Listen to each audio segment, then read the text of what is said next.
என் நெஞ்சில் குடியிருக்கும் என்னுடைய நண்பா நண்பிகள் தோழா தோழிகள்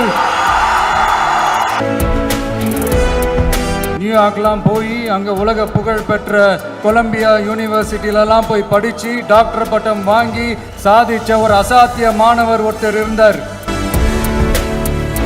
அன்னைக்கு அந்த மாணவரை நீ இந்த சாதியில பிறந்திருக்கிற, உனக்கெல்லாம் படிக்கிறதுக்கெல்லாம் தகுதி இல்லை, நீ எல்லாம் எதுக்கு ஸ்கூலுக்கு வர அப்படி இப்படின்ட்டு அவர் வாழ்ற சமூகமே அவரை தடுத்துச்சு. அந்த மாணவர் வேற யாரும் இல்ல, நம்மளுடைய அண்ணல் அம்பேத்கர் அவர்கள் தான். என் நெஞ்சில் குடியிருக்கும்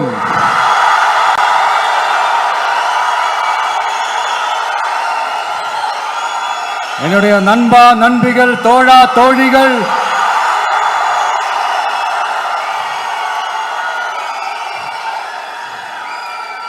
உங்க எல்லாரு கூடவும் இவங்க எல்லாரு கூடவும் இந்த ஸ்டேஜில் நானும் இருக்கிறது எனக்கு ரொம்ப பெருமையா இருக்கு.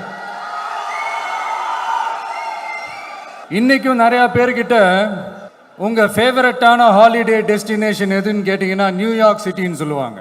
ஏன்னா அங்கே போய் ஒரு 2-3 நாள் தங்கிட்டு வர்றதே அது ஒரு பெரிய ஸ்டேட்டஸ் ஆகவும் ஒரு பெரிய அச்சீவ்மெண்ட் ஆகவும் நினைப்பாங்க. ஆனால் 100 வருஷத்துக்கு முன்னாடியே நியூயார்க்லாம் போய் அங்கே உலக புகழ் பெற்ற கொலம்பியா யூனிவர்சிட்டியிலலாம் போய் படித்து டாக்டர் பட்டம் வாங்கி சாதிச்ச ஒரு அசாத்திய மாணவர் ஒருத்தர் இருந்தார்.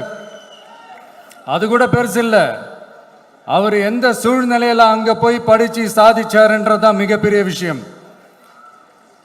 அன்னைக்கு அந்த மாணவரை நீ இந்த சாதியில் பிறந்திருக்கிற, உனக்கெல்லாம் படிக்கிறதுக்கெல்லாம் தகுதி இல்லை, நீ எல்லாம் எதுக்கு ஸ்கூலுக்கு வர அப்படி இப்படின்ட்டு அவர் வாழ்ற சமூகமே அவரை தடுத்துச்சு.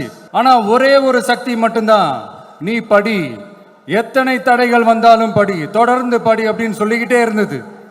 அதுதான் அந்த மாணவருக்குள்ள இருந்த அந்த வைராக்கியம்.